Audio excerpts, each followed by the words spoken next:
Back students to अपनी पाठशाला। मैं हूं आपकी फिजिक्स वाली दीदी। तो ऐसे स्टूडेंट्स, क्या आप रेडी हैं अपनी फिजिक्स को स्टार्ट करने के लिए? ये है क्लास 12 फिजिक्स, जहां पर हम लोग पढ़ने जा रहे हैं अपना chapter 1 electric charges and field. Electric charges and field जो है वो आपका इलेक्ट्रोस्टैटिक यूनिट से लिया गया है। ठीक है, जैसा कि आप जान रहे होंगे इलेक्ट्रोस्टैटिक आपके फिजिक्स की पहली यूनिट है। इलेक्ट्रोस्टैटिक जिसका मतलब ही क्या है, स्टैटिक मीन्स आपको पता है रेस्ट, और इलेक्ट्रिक यानी इलेक्ट्रिक चार्जेस। तो इस पूरे एपिसोड में, इस पूरे यूनिट में हम क्या करेंगे, हम बात करेंगे कि जब चार्जेस रेस्ट पे रखे होते हैं, यानी जब चार्ज आपका मूव ही नहीं कर रहा होता है, आपका चार्ज रेस्ट पे रखा हुआ होता है, तो वो किस तरह से बिहेव करता है, ये हम पढ़ेंगे अपने इस चैप्टर में। ठीक है, तो तैयार हैं आप करने के लिए? चलिए, तो पहले तो हम देखते हैं आपका सिलेबस क्या है। तो आपके सिलेबस के अकॉर्डिंग यहाँ पर इलेक्ट्रिक चार्जेस में, जैसा कि मैं देख पा रही हूँ, यहाँ पर पॉइंट्स है आपके conservation and quantization of charge, Coulomb's law, superposition principle and continuous charge distribution. मैं बिल्कुल वही पढ़ाऊंगी आपको जो आपके स्पेसिफिक सिलेबस में दिया हुआ है। तो अगर हम बात करें अपने इलेक्ट्रिक चार्जेस के, तो चैप्टर हमारा यहीं से शुरू होता है। तो इलेक्ट्रिक चार्जेस होते क्या है? इलेक्ट्रिक चार्जेस, जैसा कि हमें पता है कि कोई भी बॉडी जो होती है वो न्यूट्रल होती है, यानी उसके अंदर जो एटम होता है वो न्यूट्रल होता है। उसमें जितने पॉजिटिव चार्ज होते हैं उतने ही नेगेटिव होते हैं। तो ये पॉजिटिव और नेगेटिव है क्या? जब भी हम किसी दो बॉडीज को रब करते हैं तो उनमें से इलेक्ट्रॉन्स का ट्रांसफर हो जाता है।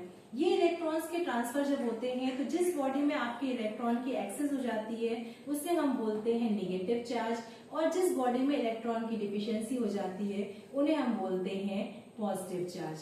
तो इस तरह से हमारे पास दो चार्जेस बनके तैयार होते हैं, positive charge and negative charge. अब आगे हम अगर बढ़ेंगे तो यहाँ पर बोला जाता है, देखा गया ऐसा कि जो पॉजिटिव चार्ज है, जो सेम चार्जेस होते हैं, सेम चार्जेस एक दूसरे को रिपेल करते हैं, जबकि अपोजिट चार्जेस एक दूसरे को अट्रैक्ट करते हैं। ठीक है, तो ये तो हुई चार्ज की बात। यहाँ पर हमारे साइंटिस्ट ने बहुत सारी चीजों को एक दूसरे में रब करके देखा था। अब बात आती है कि अगर ये जो चार्जिंग होती है, ये जो चार्जिंग है, क्या ये चार्जिंग आपकी केवल घिसने से होगी, दैट मीन फ्रिक्शन से होगी? नहीं, कोई दो बॉडीज को फ्रिक्शन करने से, जैसा कि अगर आपको मैं एग्जांपल दूं तो हमने कई बार देखा होगा कि बलून लेते हैं और बलून पे ऐसे बालों पे रब करते हैं और ऐसे जाके वॉल पे स्टिक करते हैं और वो बलून जाके चिपक जाता है। ऐसा एक्सपेरिमेंट किसी ने किया है? आपने नहीं किया तो करके देखिएगा। बलून लीजिएगा, उन्हें बालों पे रब करिएगा और ऐसे जाके वॉल पे स्टिक करिएगा, देखेंगे कि वो बलून जाके स्टिक हो जा रहा है। ऐसा क्यों हो रहा है? बिकॉज जो बलून है उसके जब आप अपने बालों से रब करते हो तो कुछ चार्जेस का ट्रांसफर होता है। जहां पर इलेक्ट्रॉन की एक्सेस हो जाती है वो आपका नेगेटिव चार्ज आता है, और जहां इलेक्ट्रॉन की कमी हो जाती है वो पॉजिटिव चार्ज आता है, और इस तरह से बॉडी चार्ज हो जाती है और अब ये बॉडी दूसरी बॉडी की ओर अट्रैक्ट होने लगती है। ठीक है, तो इस तरह से हमने देखा कि हमारे चार्जेस जो होते हैं वो पॉजिटिव और नेगेटिव होते हैं, जहां पर सेम चार्जेस एक दूसरे को रिपेल करते हैं और अपोजिट चार्जेस एक दूसरे को अट्रैक्ट करते हैं। चार्जिंग हमारी फ्रिक्शन के थ्रू हो सकती है, लेकिन इसके और भी मेथड हैं, जैसा कि कंडक्शन। कंडक्शन क्या होता है? जब दो बॉडीज एक दूसरे के साथ में टच में रखी जाती है तो भी चार्जेस का ट्रांसफर होता है और उसे हम बोलते हैं कंडक्शन। सेम ऐसी आपके सिलेबस में एक इंडक्शन प्रोसेस भी दी गई है। इंडक्शन क्या होता है? इंडक्शन का मतलब होता है कि विदाउट टच किए चार्जेस का ट्रांसफर होना। इस प्रोसेस में क्या होता है? इस प्रोसेस में आपकी बुक में आपको दिया गया है, एक ऐसी रॉड अगर दी गई है, फॉर एग्जांपल कोई भी बॉडी है और उसके ऊपर चार्जेस हैं, ठीक है, और एक बॉडी है जो कि अनचार्ज है। अनचार्ज है मतलब इसमें माइनस प्लस सब बराबर मात्रा में है। ठीक है, अगर इसमें 3 माइनस है तो 3 प्लस है, जो कि इधर उधर बिखरे हुए हैं। तो ऐसे में क्या होता है, अगर इस बॉडी को हमें निगेटिव चार्ज करना है तो हम पॉजिटिव चार्ज को इसके पास लेके आते हैं। जैसे हम पॉजिटिव चार्ज बॉडी को इसके पास में लेके आते हैं, इनकी जो बॉडी के चार्जेस होते हैं ये इन पॉजिटिव चार्ज को देखकर पोलैरिटी फॉर्म बना लेते हैं। कैसे बना लेते हैं? इस पॉजिटिव को देखकर ये जितने पॉजिटिव चार्ज है ये सब क्या होते हैं, ये सारे पॉजिटिव चार्ज रिपेल होने लग जाते हैं और एक सीक्वेंस में तैयार हो जाते हैं और नेगेटिव चार्जेस अट्रैक्ट हो जाते हैं। फिर हम धीरे से क्या करते हैं, इसे न्यूट्रलाइज कर देते हैं, अर्थिंग से जोड़ देते हैं। तो जब अर्थ से जोड़ देते हैं तो ये पूरा पॉजिटिव चार्ज इधर से बाहर आ जाता है और हमारे पास जो बॉडी बनके तैयार होती है वो क्या होती है, नेगेटिव चार्ज। तो देखा आपने, इस तरह से हमने विदाउट टच किए भी अपनी बॉडी को चार्ज कर लिया। अनचार्ज बॉडी को हमने चार्ज किया। इस प्रोसेस को बोलते हैं इंडक्शन प्रोसेस। तो आई होप आपको ये चीजें समझ में आ रही होंगी। अगर कुछ बातें आपको नहीं समझ में आती है तो आपसे रिक्वेस्ट है कि प्लीज कमेंट सेक्शन में जरूर बताइएगा, क्योंकि ये बैच पूरी तरह से आपको डेडिकेटेड है, तो इसलिए आपकी हर एक प्रॉब्लम सुनी जाएगी। ठीक है, तो आगे बढ़ते हैं। नेक्स्ट टॉपिक हमारा यहाँ पर क्या है, प्रॉपर्टीज ऑफ चार्जेस। तो प्रॉपर्टीज ऑफ चार्जेस का ही आपका सिलेबस है, जहां पर सिलेबस में ऐसे तो चार्जेस की प्रॉपर्टी कई सारी है, जैसे एडिटिविटी, कंजर्वेशन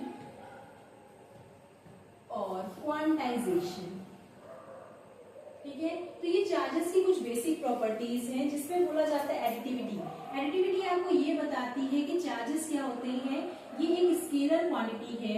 स्केलर समझते हो ना आप, यानी इसमें डायरेक्शन की नीड नहीं होती है, प्लस चार्ज हो या माइनस चार्ज हो ये सब एक साथ ऐड हो जाते हैं। तो इनको नॉर्मल एडिशन हम कर सकते हैं, इसलिए इसको बोलते हैं एडिटिविटी प्रॉपर्टी।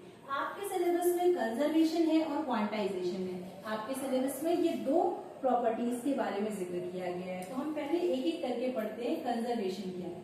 जो ये कंजर्वेशन ऑफ चार्जेस है, ये कहते हैं कि चार्जेस हमेशा कंजर्व रहेंगे, यानी अगर ये एक बॉडी है और एक दूसरी बॉडी है, और अभी हम लोगों ने पढ़ा कि चार्जेस का ट्रांसफर होता है।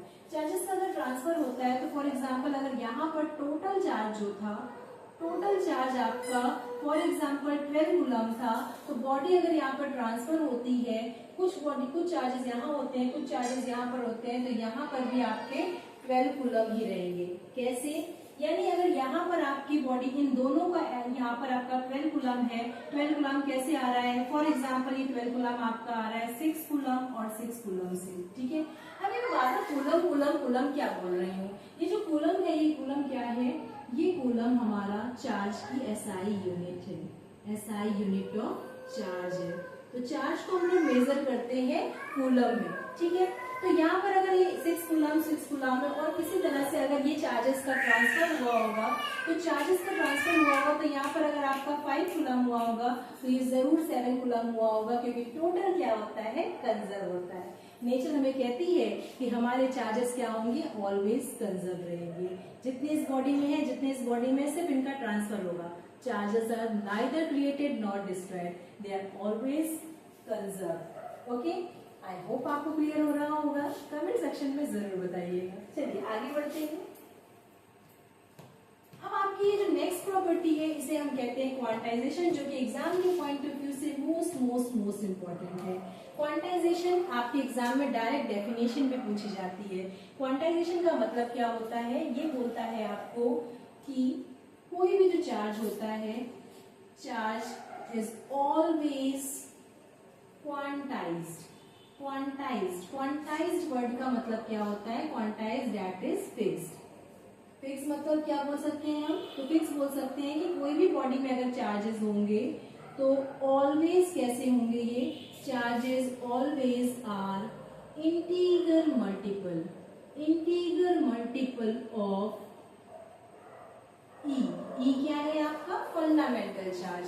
तो यानी इसको हम ऐसे भी बोल सकते हैं Q is equals to plus minus n e. ये बात आपको क्या बताती है कि अगर ये कोई बॉडी है तो उसमें या तो आपके 1e होंगे, 1e समझ रहे हो, इलेक्ट्रॉन। हमेशा चार्जेस किसकी वजह से आएगा? इलेक्ट्रॉन के ट्रांसफर से आएगा। एक बॉडी से दूसरी बॉडी में इलेक्ट्रॉन्स का ट्रांसफर होता है, क्योंकि प्रोटॉन का ट्रांसफर पॉसिबल नहीं है, वो न्यूक्लियस के अंदर होता है, तो इलेक्ट्रॉन का ट्रांसफर होता है। तो अगर किसी बॉडी में इलेक्ट्रॉन्स हैं तो वही चार्ज को कंस्टिट्यूट करते हैं। तो अगर वो चार्ज में 1 इलेक्ट्रॉन है तो उसका जो आपका Q की वैल्यू होगी वो क्या होगी? 1 ही होगी।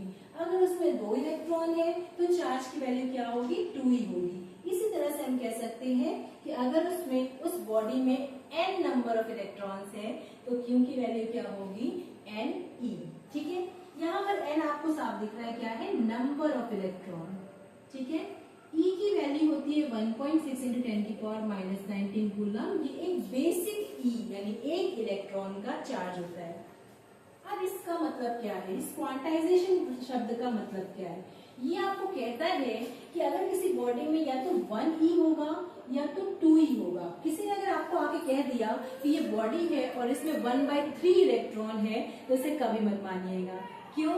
क्योंकि क्वांटाइजेशन आपको कहता है कि किसी भी बॉडी में फ्रैक्शन में चार्ज हो ही नहीं सकता, फ्रैक्शन में चार्ज हो ही नहीं सकता। ठीक है, तो आई होप कि आपको क्लियर हुआ होगा। ठीक है, तो अब आगे बढ़ते हैं। ये जो क्वांटाइजेशन टॉपिक हमने पढ़ा है, इस क्वांटाइजेशन पे न्यूमेरिकल भी आता है। तो एक न्यूमेरिकल करना तो बनता है, क्योंकि फिजिक्स में न्यूमेरिकल ही तो आपको डराते हैं। ये सारी चीजें तो कोई भी बता देगा। आईएससी का स्टूडेंट तो खुद अपने से पढ़कर चैप्टर को समझ लेता है, बट यही तो एक ऐसी चीज है जिसकी वजह से आईएससी को लोग हल्के में ले लेते हैं और सोचते हैं कि ये तो कर लेगा, ये तो खुद से ही समझ लेगा। लेकिन आईएससी स्टूडेंट के दर्द को कोई क्या जाने कि उसे भी तो एक गाइड की जरूरत होती है, एक दीदी की जरूरत है, एक सपोर्ट की जरूरत है जो उन्हें उन टॉपिक्स को समझाए जिनमें उनको दिक्कत हो रही है। तो मैं बस उसी की कोशिश कर रही हूँ। मैं आई हूँ आपके लिए सिर्फ एक छोटी सी कोशिश करने, शायद हो सकता है आपको उससे कुछ हेल्प मिले। तो चलिए देखते हैं। तो एक न्यूमेरिकल करते हैं फटाफट, वो भी किस पर? क्वांटाइजेशन ऑफ चार्ज पर। तो क्वांटाइजेशन ऑफ चार्ज जो टॉपिक है आपका, अगर हम इस पे न्यूमेरिकल करें तो हमारा फॉर्मूला तो आपने देख ही लिया, plus minus n. Charges plus भी हो सकते हैं और माइनस भी हो सकते हैं, इसीलिए इसका नाम रखा गया प्लस माइनस एन। अब यहाँ पर अगर मैं आपके लिए क्वेश्चन लेके आऊं फटाफट और इस चार्ज की बात करते हैं, तो अगर मैं आपसे एकदम सिंपल सा क्वेश्चन पूछूं कि how many charges are there in, या ऐसे कह सकते हैं ना, हाउ मेनी चार्जेस नहीं लेते, हाउ मेनी इलेक्ट्रॉन्स ले लेते हैं। तो हाउ मेनी इलेक्ट्रॉन्स अगर आपसे पूछा जाए आर देयर इन 1 कूलम, तो आप कैसे बताओगे? How many electrons are there in 1 coulomb, मतलब आप समझ रहे हो, चार्ज की SI यूनिट हम लोगों ने बोला कि 1 कूलम होती है। तो यानी अगर ये मार्कर है फॉर एग्जाम्पल और मैंने कहा कि ये 1 कूलम है इसका चार्ज, तो पता तो लगाना पड़ेगा ना कि 1 कूलम के हिसाब से उसमें इलेक्ट्रॉन्स कितने हैं। तो बस वही चेक करेंगे हम यहाँ। तो क्या लिख सकते हैं? गिवन है हमारे पास n यानी पता नहीं है हमें, q यानी यहाँ पर क्या है 1 कूलम, और e की वैल्यू हमने देख रखी है 1.6 × 10⁻⁻19 कूलम। तो इस तरह से अगर हम n निकालना चाहें तो हमारे पास फॉर्मूला सामने रखा हुआ है, q = n होता है, n = q/e रख सकते हैं। तो यहाँ से क्या हो जाएगा 1/1.6 × 10⁻⁻19। अगर आप इसको सॉल्व करते हो तो आप देखोगे इसकी वैल्यू क्या आएगी। ये 1.6 का पॉइंट हटेगा, यहाँ पे 10 आएगा, ये 5 से कैंसिल होगा, ये 2 5s और ये 2 8s, और इस तरह से 5 पर 8 को आप सॉल्व करोगे तो 6.25 10⁻18 इलेक्ट्रॉन आएगा। है ना इंटरेस्टिंग? मैंने आपसे कहा इस मार्कर में 1 कूलम है, आप सोच सकते हो अगर इस मार्कर में 1 कूलम है तो उसके अंदर कितने इलेक्ट्रॉन है? 10⁻18, है ना, बहुत ज्यादा। ठीक है, तो चलिए आगे बढ़ते हैं। अब आगे बढ़ते हैं, देखते हैं एक दूसरा न्यूमेरिकल। और कौन से न्यूमेरिकल आपको नहीं आ रहे हैं वो भी जरूर कमेंट करके बताइएगा, मैं उन्हें भी सॉल्व कराने में आपकी हेल्प करूंगी।